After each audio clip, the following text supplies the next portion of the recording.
اعوذ باللہ من الشیطان الرجیم بسم اللہ الرحمن الرحیم وَيَسْأَلُونَكَ عَنْ ذِي الْقَرْنَيْنِ قُلْ سَأَتْلُو عَلَيْكُم مِّنْهُ ذِكْرًا صدق اللہ العظیم۔ ذوالقرنین کے بارے میں آپ کو بتا چکا ہوں کہ ان کا نام تاریخ میں جو مشہور ہے وہ کیخسرو یا سائرس، اور انہی سے اصل میں ایران کی عظمت کے دور کا آغاز ہوا تھا۔ چنانچہ تقریباً میں سمجھتا ہوں کہ 25-30 سال پہلے کی بات ہے، جب شہنشاہ ایران اس وقت جب کہ ان کی بادشاہت جو ہے وہ بڑے عروج پر تھی، انہوں نے 2500 سالہ برسی منائی تھی انہی کیخسرو کی سائرس کی۔ ان کی قبر جو ہے مقبرہ وہ دریافت ہو گیا تھا، اور وہاں پر ان کا ایک مجسمہ بھی دریافت ہوا تھا کھدائی پر۔ اس مجسمے میں وہ 2 لگے ہوئے تھے سینگ بھی۔ اس موضوع پر سب سے پہلے مولانا ابوالکلام آزاد مرحوم نے جو اپنی ترجمان القرآن کے نام سے انہوں نے مختصر ترجمہ اور تفسیر لکھی ہے، اس میں بڑے تفصیلی نوٹس لکھے ہیں۔ سب سے پہلے اہل علم کے حلقے میں ان کے بارے میں جو معلومات ہے وہ ان کے ذریعے سے آئی، اب یہ تقریباً یونیورسلی ایکسیپٹڈ ہے۔ پھر سوال پیدا ہوتا ہے کہ ان سے کیا دلچسپی یہود کو تھی، تو وہ بھی سمجھ لیجئے کہ نبوکدنضر نے 587 قبل مسیح میں حملہ کیا تھا فلسطین پر، اور نبوکدنضر عراق کا بادشاہ تھا۔ اس مڈل ایسٹ کو ذہن میں رکھیے کہ میڈیٹرینین کے بالکل ساتھ ہے ملک شام، اور شام ہی کا ایک علاقہ فلسطین ہے۔ اس وقت جو ہے یہ فلسطین اور اسرائیل اور شرق اردن اور ویسٹ بینک اور لبنان، یہ سب مل کر جو ملک بنتے ہیں، در حقیقت یہ شام عرب ہے، یہ شام ہے۔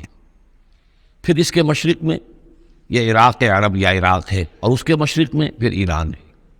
تو عراق کا بادشاہ تھا جس نے حملہ کیا تھا یروشلم پر، تباہ و برباد کیا، اور ان کو قیدی بنا کر لے گیا۔ کیپٹیوٹی کا دور ان کا تقریباً 150 برس کا ہے۔ لیکن اس عرصے میں ایران میں یہ شخصیت ابھری کیخسرو کی یا سائرس کی۔ اس نے پھر فتوحات کا دائرہ شروع کیا، تو سب سے پہلے عراق کو فتح کیا، بیبیلونیا کو، اور یہاں پر جو یہ اسیر تھے یہودی، ان کو اجازت دے دی کہ تم واپس جاؤ، اپنا یروشلم آزاد کرو، اپنے جا کر آباد کر لو دوبارہ۔ تو گویا کہ یہ محسن ہیں ان کے، ذوالقرنین جو ہے ان کے محسن ہیں، جن کی وجہ سے کہ جن کے ذریعے سے اللہ تعالیٰ نے انہیں بیبیلونیا یعنی عراق کی کیپٹیوٹی جو ان کی اسارت کا دور تھا اس کو ختم کیا، آزادی ملی، اور پھر یہ واپس آئے۔ حضرت عزیر علیہ السلام کے ساتھ قافلہ آیا ہے، اور وہ تقریباً پھر انہوں نے آ کر یہاں اثر نو اس شہر کو بھی آباد کیا، اور ہیکل جو ہے حضرت سلیمان علیہ السلام کا بنایا ہوا جو وہ عبادت خانہ تھا اس کو دوبارہ تعمیر کیا۔ اس اعتبار سے ذوالقرنین جو ہے وہ ان کی تاریخ میں ایک معروف شخصیت ہے۔ تاریخ سے معلوم ہوتا ہے کہ انہوں نے پھر ایران کی پہلی حکومت کو کنسولیڈیٹ کر کے پارس اور مادہ کو ملا کر ایک سلطنت ایران بنائی۔ پھر ان کی فتوحات کے 3 دائرے ہیں۔ مغرب کی طرف میڈیٹرینین تک پورا علاقہ فتح کر لیا، مشرق میں پھر یہ ہمارا جو مکران تک کا علاقہ ہے، یہ سارا کا سارا علاقہ ایران کے ساتھ ہی ملتا ہوا ہے، بلوچستان، مکران، یہ پورا علاقہ انہیں فتح کیا۔ ایک مہم ان کی شمال کی طرف گئی، بحیرہ کیسپین جو ہے، اور ادھر سے جو وہ بلیک سی ہے، بحیرہ اسود، ان دونوں کے درمیان جو پہاڑی سلسلے ہیں، یہ شمال کی طرف جو ہے تیسری مہم گئی۔ جیسے کہ حضرت عمر رضی اللہ تعالیٰ عنہ کے عہد میں بھی 3 لشکر نکلے تھے مسلمانوں کے جزیرہ نما عرب سے۔ ایک لشکر شام سے ہوتا ہوا پھر مصر کی طرف گیا ہے، ایک لشکر عراق سے ہوتا ہوا ایران کی طرف گیا ہے، اور ایک لشکر سیدھا شمال کی طرف گیا ہے، اور کوہ کاف تک جو ہے جس کو کوکیشیا کہتے ہیں، وہاں تک کی فتوحات حاصل کی مسلمانوں نے۔ تو تقریباً یہی سمجھیے کہ ایک بلو پرنٹ تھا جو کہ یعنی ہمارے اس دور خلافت راشدہ سے جو سمجھیے کہ لگ بھگ کوئی 2000 سال قبل جو ہے یہ واقعہ پیش آیا ہے، یا بلکہ اس سے کم، کوئی 1500 سال قبل یہ واقعہ پیش آیا ہے۔ اور یہ ذوالقرنین جو ہے یہ یہاں پر ایک بڑی عظیم سلطنت کے بانی بنے، لیکن نیک آدمی تھے۔ اور معلوم یہ ہوتا ہے کہ یہ اصل میں جو کہانیاں ہیں، یہ ان کے داستانیں ہیں کہ ان کو قتل کیا جانا تھا۔ یہ کہیں شہزادے تھے کسی چھوٹی سی مملکت کے، اور وہاں سے ان کو کسی نے بچایا کسی طریقے سے، اور پھر یہ صحرا میں رہے روپوش، اور وہاں کسی نبی کی تعلیم سے ان کو آشنائی ہوئی ہے۔ ہو سکتا ہے کوئی اسرائیلی نبی ہی کی تعلیم ہو، یہ بھی ہو سکتا ہے کہ زرتشت جو ہیں وہ بھی کوئی اللہ کے نبی ہو اور ان کی تعلیم ان تک پہنچی ہو، لیکن خود ان کا کردار جو قرآن پیش کر رہا ہے وہ بہت ایک نیک مومن صالح ایک بندہ مومن اس کا کردار ہے۔ یہ کردار جو ہے کسی بھی درجے میں 1% بھی جو ہے وہ کسی اور دوسرے فاتح پر یا کسی اور حکمران کے اوپر جنہیں بھی ہم جانتے ہیں تاریخی اعتبار سے ان پر منطبق نہیں ہوتا. یہ انہی کی شخصیت ہے. وَيَسْأَلُونَكَ عَنِ ذِي الْقَرْنَيْنِ، اور اے نبی آپ سے پوچھ رہے ہیں ذوالقرنین کے بارے میں. قُلْ سَأَتْلُو عَلَيْكُم مِّنْهُ ذِكْرًا، ان سے کہیے میں عنقریب تمہیں اس کے بارے میں کچھ حالات بتاتا ہوں. اِنَّا مَكَّنَّا لَهُ فِي الْأَرْضِ، ہم نے اسے زمین میں بڑا تمکن عطا کیا تھا، غلبہ عطا کیا تھا. وَآتَيْنَاهُ مِن كُلِّ شَيْءٍ سَبَبًا، اور ہم نے اسے ہر طرح کا ساز و سامان، وسائل و ذرائع، تمام اسباب جو ہیں فراہم کر دیے تھے.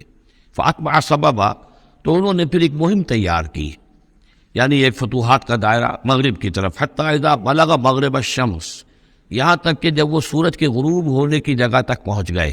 اب یہ پرانے زمانے میں ظاہر بات ہے کہ پورا اس سے زیادہ نقشہ تو لوگوں کو معلوم بھی نہیں تھا. جب میڈیٹرینین کے ساحل پر پہنچ گئے تو معلوم آگے تو سمندر ہے، اور سمندر میں پھر آدمی کو محسوس ہوتا ہے سورج ڈوبتا ہوا. اگر آپ ساحل سمندر پر کھڑے ہو کر دیکھیں تو معلوم ہوتا ہے سمندر میں سورج ڈوب رہا ہے.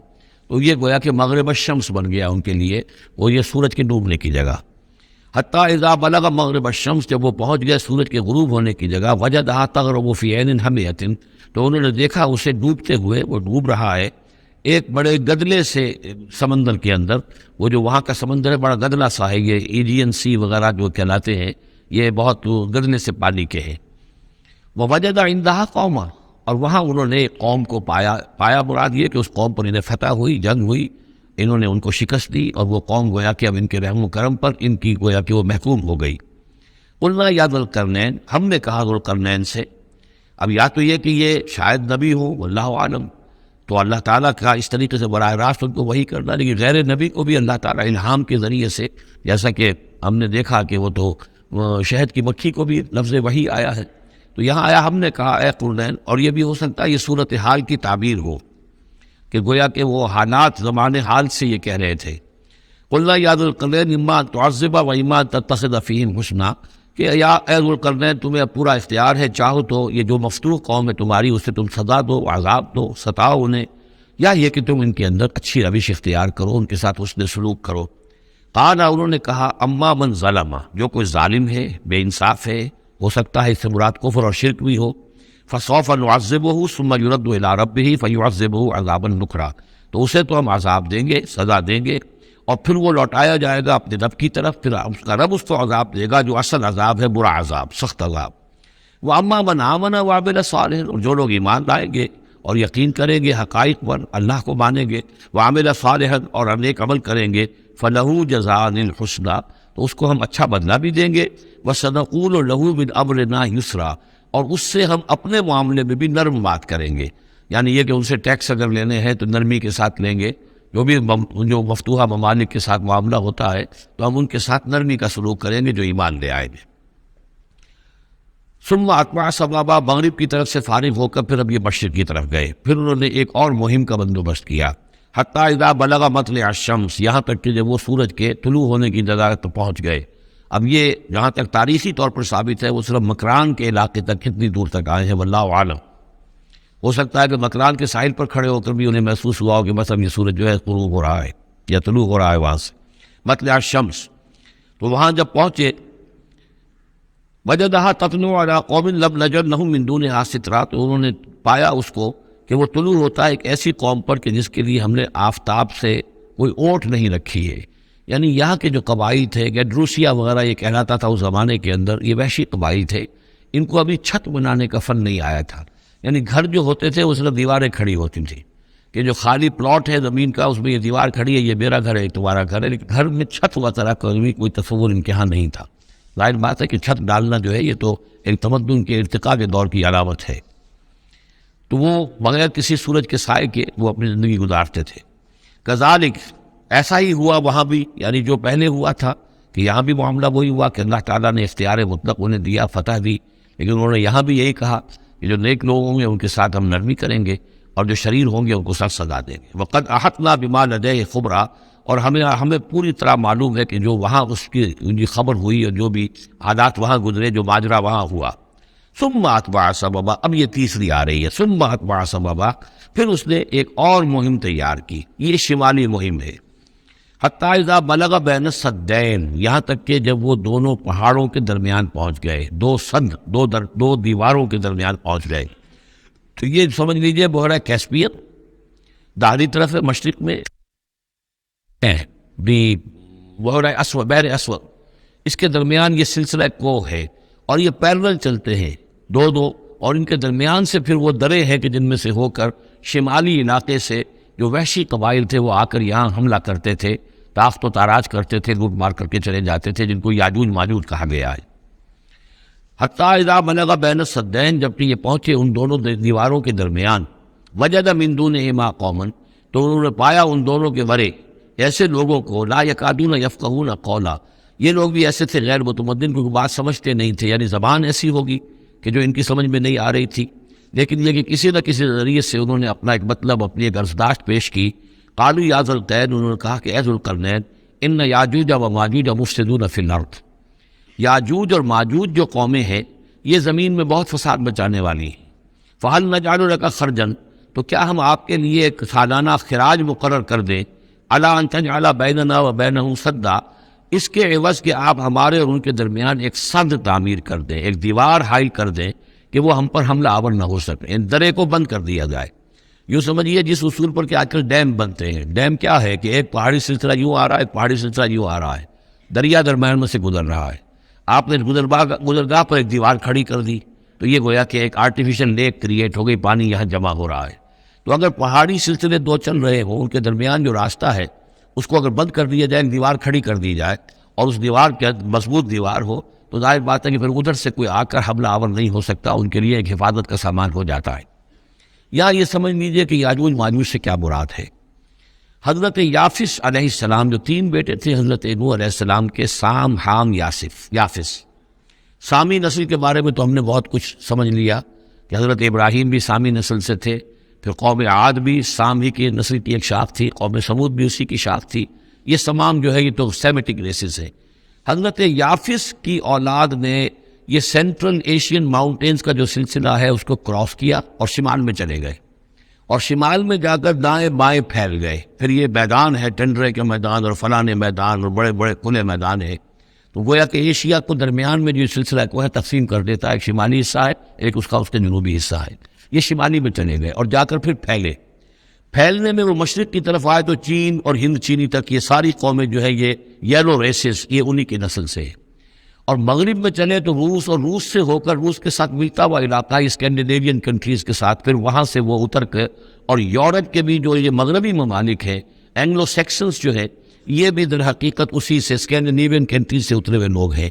تو یوں سمجھ لیجئے کہ ویسٹرن یورپ اور ایسٹرن یورپ کا بھی خاص طور پر شمالی علاقہ، اور پورا یہ روس کا علاقہ، اور پورا سرائے گوبی، اور پورا چین، اور وہاں تک جو ہے ہند چینی تک، یہ یافس کی نسل ہے. یافس کے جن بیٹوں کے نام تورات میں آئے ہیں، کئی نام ہیں، وہ کوئی ایک دو نہیں، ان میں گوگ اینڈ میگوگ بھی ہیں، توبال بھی ہے، موسک بھی ہے. موسک ایک شخص کا نام ہے، اور ماسکو ہو سکتا ہے کہ اسی نے آباد کیا ہو اور وہیں سے وہ نام بنا ہو. توبال اور بالٹک سی جو ہے اس ایریا کے اندر جو ہے بالٹک سٹیٹس، توبال ان کے ایک بیٹے کا نام تھا. یہ تورات کے اندر نہ دیے گئے. گوگ اینڈ میگوگ، جاجوج ماجوج، یہ بھی انہی کے بیٹوں کے. یہ تمام اقوام جو ہے یہ وحشی ہیں، اور یہ تاخت تاراج کرنا، لوٹ مار کرنا، یہ ان کا طریقہ ہے، اور ان کا ہے ذکر جو یہاں پر ہو رہا ہے. یہ جو سیلاب آیا تھا، کولونیل سیلاب جو ہم پر آیا تھا، جس میں کہ یہ اینگلو سیکسنز تھے، یہ سب کے سب جو ہے یہ اسی نارڈک ریسز سے ہے. یہ بھی یاجوج اور ماجوج کی نسل ہے. ایک سیلاب ان کا آ چکا ہے جو آیا تھا یورپ کے سے نکل کر، یہ کولونیل سیلاب آیا اور پوری دنیا کے اوپر چھا گیا تھا. ایشیا اور افریقہ کو انہوں نے فتح کیا، کولونائز کیا. اب اگرچہ ان کی وہ بساط ایک دفعہ تو لپیٹ دی گئی ہے، وہ واپس چلے گئے، انڈائریکٹلی ہم پر حکومت کر رہے ہیں. اب ان کے جو ملٹی نیشنلز ہیں ان کے ذریعے سے، یا بینکوں کے ذریعے سے، IMF کے ذریعے سے، ورلڈ بینک کے ذریعے سے انڈائریکٹ حکومت ہے جو نیو ورلڈ آرڈر ہے. لیکن یہ ہے کہ ابھی ایک اور جو سیلاب ان کا آنے والا ہے وہ آتا ہے احوال قیامت کے معاملات میں. آرمگڈون کے بعد جب حضرت مسیح علیہ السلام کا نزول ہو چکے گا اور یہودیوں کا خاتمہ ہو چکے گا، اور پھر یہ کہ تمام جو عیسائی ہیں وہ مسلمان ہو جائیں گے، عیسائیت ختم ہو جائے گی حضرت مسیح علیہ السلام کے آنے کے بعد، اور مسلمان اور عیسائی مل کر ایک ملت بن جائیں گے، سب مسلمان ہوں گے. اس کے بعد آخری سیلاب پھر آنا ہے جو اس کے خلاف، وہ احادیث میں آتا ہے، پھر وہ یاجوج اور ماجوج کا ہوگا۔ اور میرے نزدیک یہ یاجوج اور ماجوج جو ہے وہ ایسٹرن علاقے سے آئیں گے، چائنا وغیرہ سے، ہند چینی سے۔ آرمگڈون جو ابھی ہونی ہے فوری طور پر بڑی جنگ، اس میں یہ لوگ جو ہے بیٹھے رہیں گے، یہ جنگ میں حصہ نہیں لیں گے۔ یہ مڈل ایسٹ میں جنگ ہوگی، یورپین پاور ساری ہوں گی، کرسچین پوری طاقتیں ہوں گی، اور ادھر جو ہے مسلمان ہوں گے، اور حضرت مہدی جو ظاہر ہوں گے، جو اللہ تعالیٰ ایک عنایت کرے گا مسلمانوں کو لیڈر عرب کے اندر، وہ پیدا ہوں گے، مجدد ہوں گے، اور ان کے ذریعے سے عرب کے اندر ایک اسلامی حکومت بھی قائم ہوگی۔ لیکن ان کے لیے مدد کے لیے خراسان کے علاقے سے فوجیں آئیں گی، مشرق سے آئیں گی، اور یہ علاقہ جو ہے وہ ہے جو ہمارے قریب ہے، اور ہم بھی اسی علاقے میں ہیں۔ اللہ تعالیٰ ہمیں توفیق دے کہ یہاں وہ ہم پہلے اس نظام میں خلافت قائم کریں، تاکہ یہاں سے پھر فوجیں جائیں اور حضرت مسیح کے ساتھ ہو کر اور حضرت مہدی کے ساتھ ہو کر عیسائیوں اور یہودیوں کے ساتھ جنگ کریں، اور بالآخر پھر یہ کہ پوری دنیا میں اسلام کا بول بالا ہوگا۔ لیکن جب یہ ہو چکے گا، اس کے بعد ایک سیلاب پھر آئے گا یاجوج اور ماجوج کا۔ تو یہ چونکہ پوری ایک سلسلہ ہے، ایک نسلیں ہیں اس کے اندر بہت سی، تو ان میں چونکہ تفسیری اعتبار سے بہت سی باتیں جو ہے مختلف آراء بھی سامنے آئیں گی، تو میں نے جو رائے میری ہے وہ آپ کے سامنے بیان کر دی ہے۔ اس وقت میں وہ یاجوج ماجوج تھے جو ان شمالی دروں سے آ کر حملے کرتے تھے۔ الا ان تجعل بیننا و بینہم سدا، تو کیا ہم آپ کے لیے ایک سالانہ خراج طے کر دیں تاکہ آپ ہمارے لیے یہاں ایک سد تعمیر کر دیں، ایک بند باندھ دیں یہاں پر۔ قال ما مکنی فیہ ربی خیر، اب دیکھیے ان کا کردار کا، مجھے جو کچھ میرے رب نے دے رکھا ہے، دولت دے رکھی ہے، مال دے رکھا ہے، وہ بہت بہتر ہے اس سے کہ جو تم مجھے پیش کر رہے ہو، مجھے خراج کی ضرورت نہیں ہے۔ ہاں تمہاری ایک ضرورت ہے، میں وہ پوری کر دیتا ہوں۔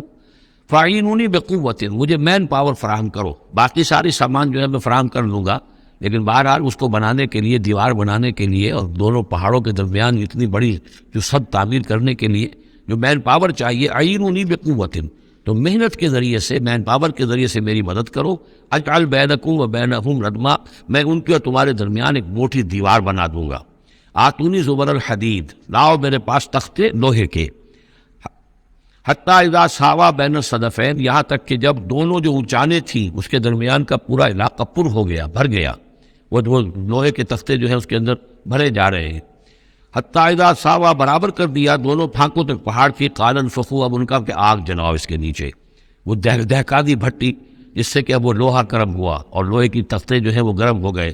حتیٰ اذا جعلہ نارا، جبکہ وہ سارے کے سارے لوہے کے جو تپ گئے خود اور سرخ ہو گئے۔ قال آتونی افرغ علیہ قطرہ، تو کہا لاؤ میرے پاس پگھلا ہوا تانبا کے وہ اس کے اوپر انڈھیل دو۔ تو اس طریقے سے گرین فورس کانکریٹ سے بھی 10 گنا سمجھیے مضبوط شے انہوں نے بنا دی، کہ اس میں لوہا اور پھر لوہا سیسا یا تانبا پلایا ہوا، تو اس طریقے سے ایک بڑی مضبوط دیوار قائم کر دی۔